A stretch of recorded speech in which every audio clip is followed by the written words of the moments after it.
Join Linda and myself while we recount some of our paranormal experiences while living in my childhood home in Turner Valley, Alberta. This is the house that defined my belief in the paranormal. So join us as we tell our chilling tales of the haunted Turner Valley house.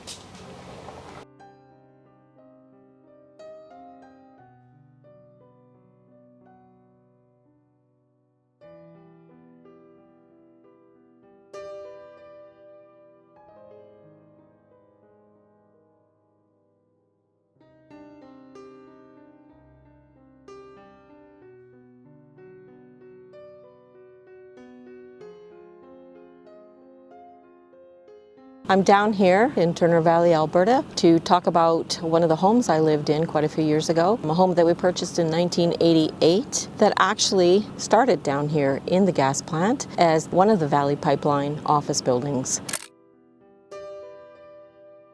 A gentleman that lived here at some point in time had purchased the home and had moved it up into the town out of the gas plant up on Windsor Avenue here in Turner Valley. When we bought it, we had only been there about a week. One of our neighbors, who was a really awesome neighbor, was a couple of elderly people, and he was asking us if we had heard the story about the house. And we're like, no, what's the story? We hadn't heard anything about the house. We bought it, we loved it. It was old, it was big, because of course it used to be an office building. It had amazing big rooms in it. We were excited to get in there and renovate it. But he started to tell us the story about what had happened in that house. And what had happened in the house, as the story goes, as he told us, was that a man named Johnny, who had worked down here at the gas plant while that building was down here, obviously when it came up for sale, he was the one that purchased it and moved it up the hill. He lived there with his wife and he had a few kids. As the story goes, something happened between him and his wife. I'm not sure, he wasn't happy, but he ended up killing himself with a shotgun at the end of our hallway in our house. So when you walk in the front door as an office building, it was you've seen right straight through down that hallway to the end of the hall. He told us that is where he sat himself, so that when his wife came home, he would be the first thing that she seen. I was quite shocked at the story.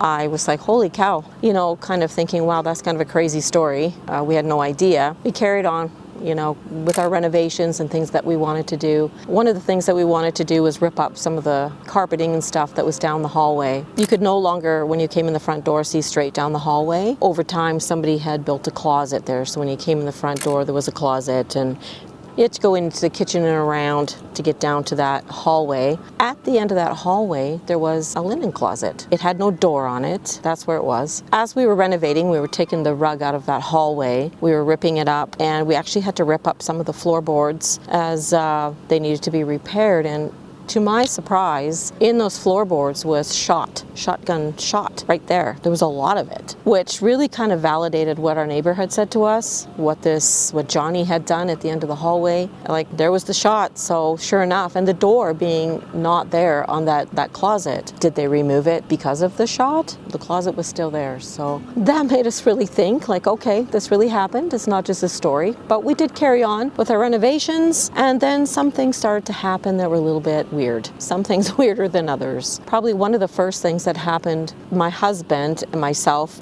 and our kids were in the living room watching TV one night, and I realized the dishwasher was going. We got some technical difficulties here. Sorry, this guy just wants to be a star. Like, what about my story? Yeah, well, you're next. Just hold tight, man. One night, we were all in the living room, my husband, myself, and the kids, which were quite young. We were in the living room watching TV, and it became aware to me all of a sudden that the dishwasher was going. And I thought, what the heck, what's the dishwasher going for? I didn't turn it on, so I went into the kitchen, and the knob was not on the dishwasher. I thought, what the heck, where's the knob? Like, what happened? I found the knob across the kitchen, over under the table. I don't know how it got there. And yeah, the dishwasher was on. So I grabbed the knob, popped it back on. There wasn't even any dishes in the dishwasher. So that was the first thought of, like, how did this happen? Was the first curious thing, where I started to think, well, maybe Johnny is still around here. So yeah, so we carried on from there. One of the biggest things that happened there was when we were doing a puzzle in the kitchen one night with my two sons and my daughter. My youngest son was about 3 or 4. He was around that age. He wasn't very old. The puzzle we were doing, he was doing it, but then he thought, hey, there was a different one he wanted to do. I said, it's down in my bedroom. You can go grab it. We can do that one. It's like one of my earliest memories. I ran down the hall. So what I would do is I would always run into the bedroom and I'd jump onto the bed and I'd turn the light switch on. Next thing I know, he comes running back into the kitchen. He's just terrified. There was a man in the doorway. He was staring at me. I ran right through him. And standing in the door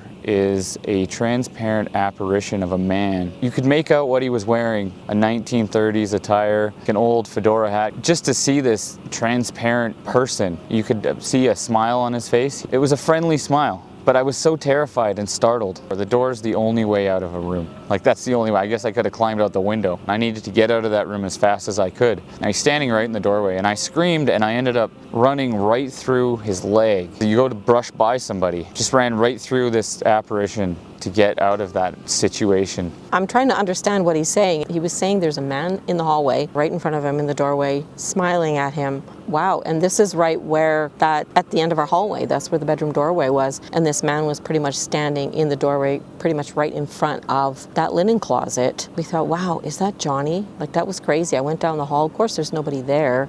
How did I sleep that night? That's something I'll never forget. I've always believed in ghosts from that, like, such an early age, just to have that happen. So we really started to believe, yes, there was somebody in the house. We did start thinking it was Johnny, for sure, since we had heard from our neighbor about the history of the house and what had happened there. But there was still some more strange things that happened. One day when my youngest son was going to preschool at this time. The other two kids that were just a little bit older, they were in school. And so I'd taken them to preschool, came back home. I gave my mom a call. So I was sitting at the kitchen table in the house all by myself, talking on the phone. And this huge chunk of plaster came flying from the left-hand side, just flew right past my face at full speed, hit the wall, and landed on the floor. Like, I'm the only one in the house. I don't know where that chunk of plaster came from. We had been renovating. We did have the ceiling at the time. We had taken the plaster off the ceiling. There were the odd pieces around the edge of the ceiling, but clearly if those would fall straight down. This came at an absolute horizontal from the left to the right and hit the wall. So I said to my mom, wow, this piece of plaster just flew at me. I don't know where it came from. So I don't know if that was Johnny, but I assumed it was. Why he was throwing plaster at me, I don't know. Another odd thing that happened there was we were watching TV one night with the kids in the living room. My daughter had fallen asleep on the couch. So we thought, well, she's fine there. Let's just cover her up, leave her there. We left her on the couch. Lights were off in the living room. There was a light on over the stove in the kitchen, which was through the doorway out of the living room. And we went to bed. Next thing you know, I was awoken by my daughter screaming and crying and calling for us. She was just freaking out. So I hopped out of bed, ran to the living room, thinking, oh, she's freaked out. Like, where am I? We left her on the couch. But she said, and she was about 6 or 7 at the time, and then she was about 7. And when you lay on the couch, the TV was in front of her, and the light of the kitchen doorway behind her from that light from over the stove, you could see the doorway reflection in the TV screen. The TV was off. She had woken up, and she seen someone standing in that doorway in the reflection of the TV, and she thought it was me because it was shaped like a lady, is what she said. So she turned, and it was a lady standing in the doorway, clearly not me, and that's what made her scream and freak out. I don't know who the lady is. I've never been able to determine a woman in that house through its history, but yeah, so we figured there was 2 people there from that point on. So another thing that had happened there that was quite significant was myself and my youngest son at home.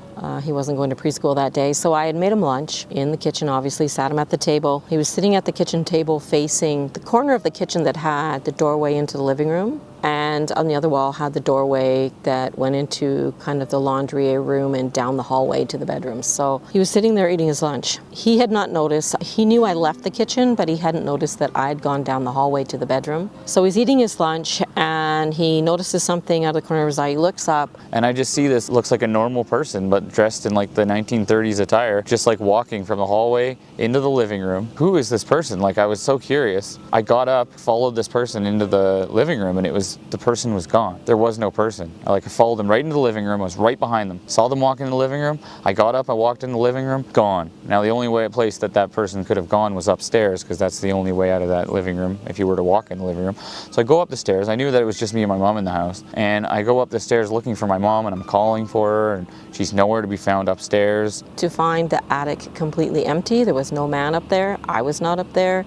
So he was quite confused what was going on. He couldn't understand that. And And yeah, he came back down to find that I was in the bedroom actually playing Super Mario, Nintendo. I had never gone upstairs. So yeah, I believe that that was Johnny again, just wandering around, going through the motions of his daily life in that house.